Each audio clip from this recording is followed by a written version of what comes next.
All right, guys, we're finally doing it. This is the VCORE 95 review, the official review. I never did a first impressions necessarily, but if you keep up to date with my channel, you probably saw a couple of shorts where I'm hitting with and or talking about this racket a little bit. But here we are. The official review starts right now. So the beam's a little bit thicker and the grommet headguard is red and the paint job is different. These are all things that I've said in my VCORE 98 review. So all that stuff is pretty much true for this as well. I'm just gonna gloss over that real quick and get right into the racket review. At the end of the video, I will tell you if I like this new paint job better, because I have decided if I do or not, and if I also like this racket better than the last generation of VCORE 95s. So watch until near the end of the video and I will reveal that information. In this video, I will also be comparing this racket to the VCORE 98 and the E-Zone 98 a little bit, just because I know the E-Zone 98 so well, and the VCORE 98 is another one in this series.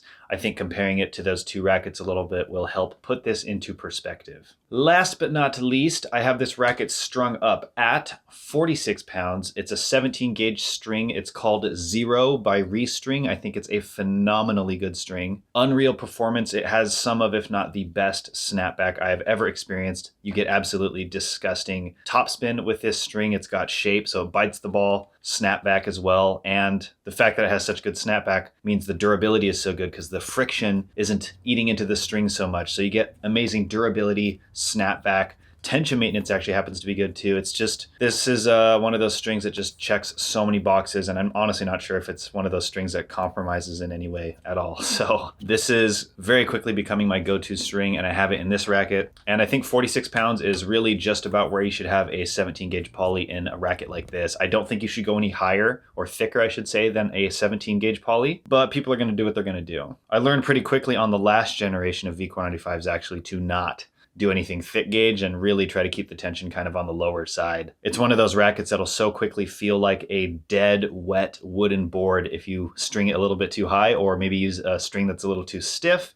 And when you go up and gauge thickness, the string just becomes stiffer because it's thicker. So yeah, long story short, I got Zero by Restring in here, and it's feeling and playing super. One interesting thing to note, I will pull up a picture here of the old generation VCORE 95, or just the last one. I shouldn't necessarily say old, but the drill pattern is a little bit different. I'll just let you look at that for yourself a little bit, but it may be one of a few factors contributing to this racket feeling more spin friendly than the last generation. I also feel like this racket generates power a little bit more easily than the last generation, and both of which I actually appreciate. So this racket isn't necessarily a spin monster, but you can generate really good spin with this racket. It just takes the work and the skill to do so, but the racket can do it if you can bring it. But you know, it's not quite like a pure Aero or something. Also, this racket feels a little bit softer. Maybe in general, I think this racket just feels a little bit better, and maybe I play a little bit better with it. I felt like the last generation of rackets was a little bit more demanding in such a way that might just kind of tire you out over the course of a match or just a long day of rallying or practicing. I felt like you really had to really commit so much to every single shot that you did. Even on short balls, you just had to follow through and hit through the ball so much. And there's a lot of situations where you're kind of in a pinch, or maybe you're jammed up. It's hard to be able to do that every single time. So in order for your balls to not fall too short when you don't want them to, I just felt like that last generation of VCORE 95s just took a lot more work than maybe was necessary. Sometimes it felt a little bit ridiculous, but I felt like when I had the time to set up and I wanted to hit as hard as I wanted to hit, I was able to. It just took more work than a lot of rackets might. I've hit with quite a few 95-inch rackets, and they're not all like that. So I would say that the VCORE 95, especially the last generation of them, was kind of a particularly low-powered racket. And I don't want to bring too many other rackets into the mix to talk about here, but there's also the VCORE Pro 97, and that one was kind of interesting, and I'm talking about the latest generation of the VCORE Pro 97s. That racket, I felt like at the top end, I actually had less power, but sort of in the middle and the beginning end, it was easier to generate power. It was just when I was trying to hit it like 100% power, I feel like the VCORE 95 was able to bring that, whereas with the VCORE 97, the VCORE Pro 97, sorry,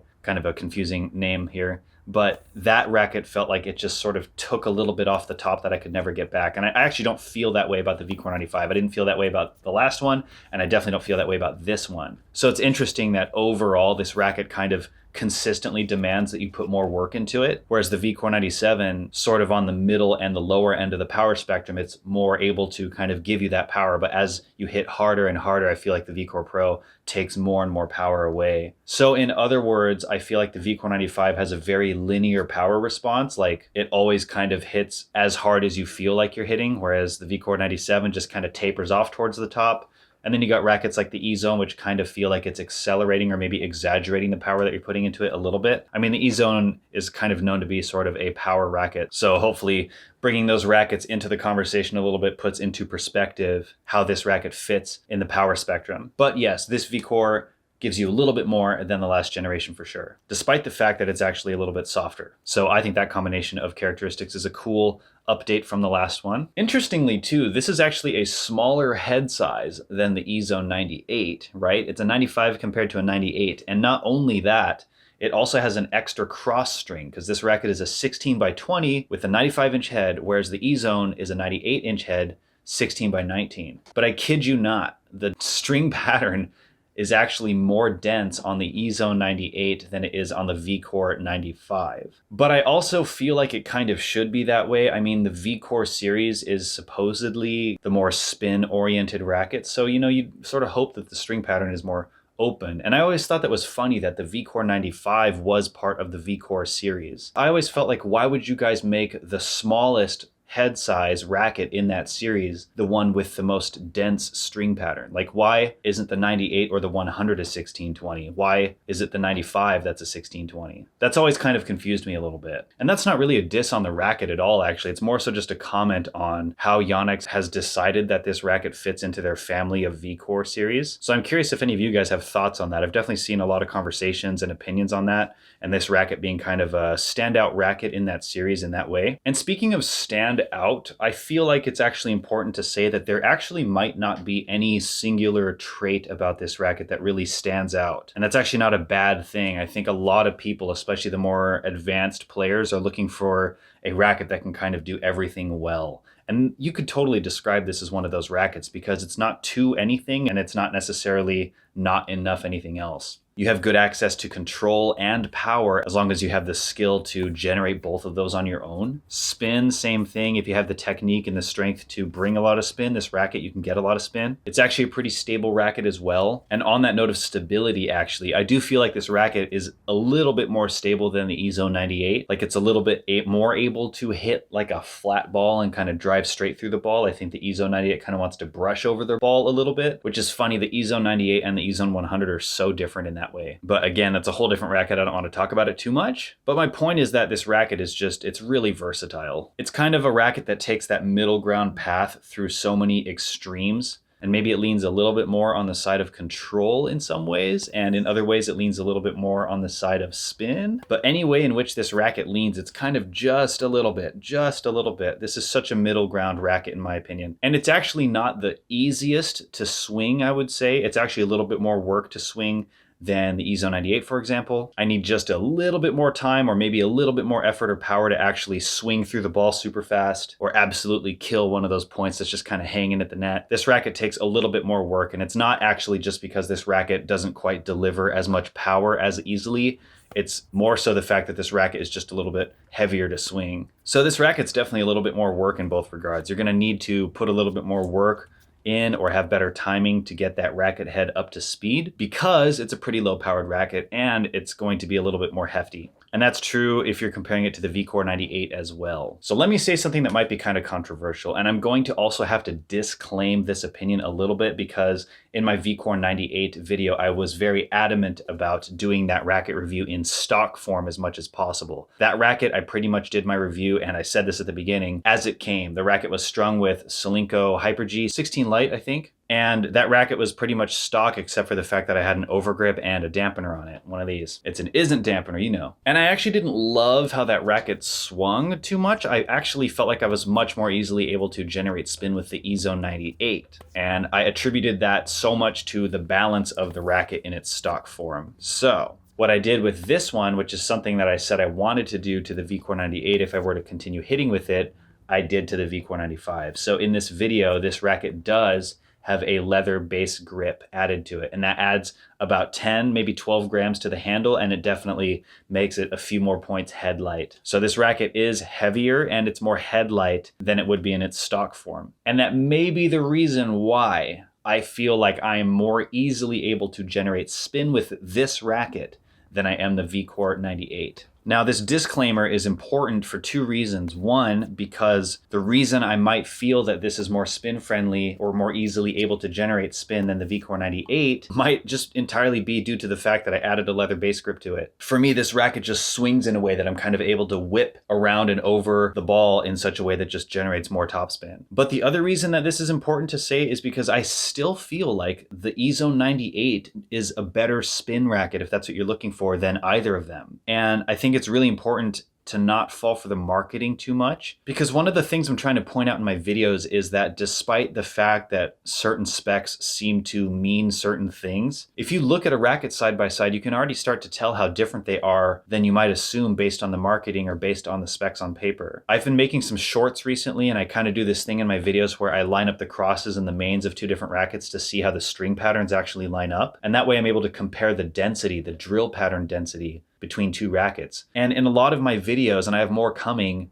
the EZone 98 actually has a denser string pattern than a lot of 18 by 20s, right? So an 18 by 20 is a more dense string pattern, right? There's more strings, but sure enough, if you line it up side by side, the EZone 98, the strings are actually closer together than they are on an 18 by 20. So which one's actually more dense? You know what I mean? Because when you look at it side by side, you measure it out, the strings are closer together on the EZone 98 than they are on a lot of 18 by 20 rackets. And this VCORE 95 being a 1620 with a smaller head size actually has a more open string pattern than the EZone 98. So I think a lot of the marketing and a lot of these racket families are kind of corrupting the perspective a lot of the consumers have on the racket. And the reason that frustrates me a little bit is because I feel like me saying that this racket isn't actually as spin friendly as the EZone 98 is going to be met with a lot of frustration or resistance or disagreement, which is fine. But I feel like a lot of the people who might disagree with those claims are the same type of people who might also disagree with the marketing of certain rackets and tell you not to fall for the marketing of certain rackets. But the reality is that I've tried all these rackets a lot, and I do hit with a lot of topspin, and it seems to me that the EZone 98 is a much more spin-friendly racket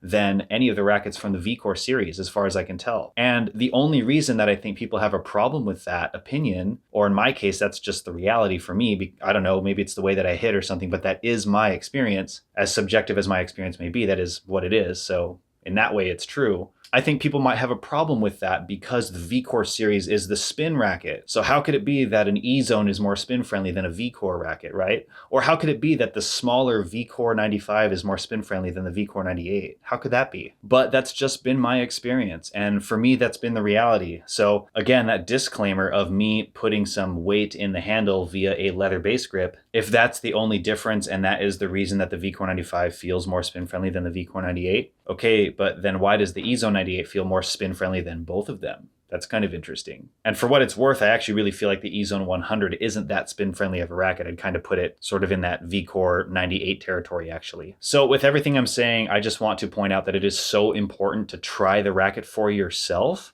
but also find a reviewer that you think you can trust the experience of. And that's been my experience. So this is coming from someone who is actually trying to look past whatever the marketing is and experience the racket for themselves and tell you what my experience has been. So if somebody wants to take what my experience was and then put that up against what the marketing of the racket is and say that my experience must be wrong because the racket is marketed in this way, that's fine if you want to do that. And it is also possible that you would hit with the VCORE rackets and the EZone 98 rackets and find that the VCORE is more easily able to generate spin for you for whatever reason. I don't know. There's so many reasons that a person's racket experience can be different than another, all the way from technique to skill level to the strings that you use and what tension you like to string at. I mean, there's just way too many variables. So I think there are some objectively true things that you can rely on when it comes to a racket and how it's going to feel in your hands and how you might be able to play with it. But ultimately, the only thing that's really going to tell you is to try the racket for yourself. And that's what I've done. And I'm just telling you what my experience was. So there it is. And if you've made it this far, I suppose you deserve to know, do I like this paint job better than I like the last one? Yes. I do. I think when I got the VCORE 98 and it came with that green Hyper-G and it was kind of my first time seeing it, maybe I thought, I don't know, I don't love it, I don't hate it. And I don't really feel any stronger about it than I did about the last one. But now that I've spent some time with it and I've seen it with these blue Zero restring strings, I just think I like it better. I think something about having that hard light blue line here was just kind of funny. And yeah, I mean, I could go on and on about why I like this paint job better, but I actually don't have too much to say. I just like it a little bit better. And again, I still think that the fact that this grommet is red is kind of awesome. Or headguard, I should call it a headguard, but it's part of the grommet system, so whatever.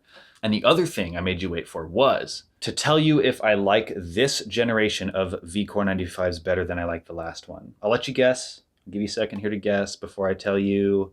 All right, lock your answers in. The answer is yes, I like this one better. I would absolutely play with this version of the VCORE 95 than I would the last one. And the main reasons being that this one is simultaneously a little bit more comfortable while also being able to generate power a little bit more easily. And I also feel like it is more easily able to generate spin. So for pretty much every reason that I can think of, they're all kind of small, but they add up to being an absolute yes. I would choose this VCORE 95 over the last VCORE 95. All right, well, that is it for this video. If you guys want to check out my favorite tennis string right now, when it comes to your typical poly out there, anything like RPM Blast or Solinco Hyper-G, Tourbite, Polytour Pro, or whatever Polytour string, all those strings, they all break for me within 4 to 5 hits. And that's like 17 gauge, 16 light, 16 gauge. They all break for me within 4 or 5 hits. But Restring Zero, with a string that has this much snapback and that much reduced friction, the durability is like doubled. I can get almost 2 weeks, sometimes more, with a 17 gauge poly when it comes to a string like Restring Zero. So not only can I confidently say that you're gonna get more life, especially if you're a super spin heavy hitter like I am, if you go with a string like this, but you're probably gonna get more topspin. And you're probably gonna get more consistent performance over the lifespan of this string. So at this point, I honestly can't recommend them enough. I just wanted to give them a little bit of a shout out, but also it is the string that I have in this Racket review, so it's important to mention that. Once again, it's 17 gauge Restring Zero, strung at 46 pounds. And shout outs to Courtside Tennis for the Racket. They hooked me up with this as a pre-release demo, so I actually got to have this early, which helped me get a head start on this review. So thank you, Courtside Tennis. Check courtsidetennis.com out for future Racket purchases. They offer free shipping over $50. It's a really cool mom and pop shop that works with me, and if you want to help my channel out, at the same time you help another tennis shop out, shopping at Courtside Tennis via my affiliate link down below is a great way to help both of us out. And thanks again for watching this video. I know a lot of people have been waiting for this content to come out. And as much as I would like to get a review out as soon as I get the Racket, I obviously need enough time to be able to deliver honest and thorough content. It takes a week or so, maybe a little longer, to feel like I really understand the Racket enough. So thanks for hanging in there, and I will see you guys in the next one. Stay tuned for some upcoming reviews. I got some cool Rackets coming. All right, well, I appreciate you guys watching and subscribing and supporting and all that. You can check out the links below in the description, and I will see you guys in a future video. All right, everybody, that's it for now. Happy hitting. Hope you guys are staying warm out there. It's been cold as heck today, and yesterday, and the day before, and I think tomorrow too, but then it gets warmer again, so. All right, bye for now.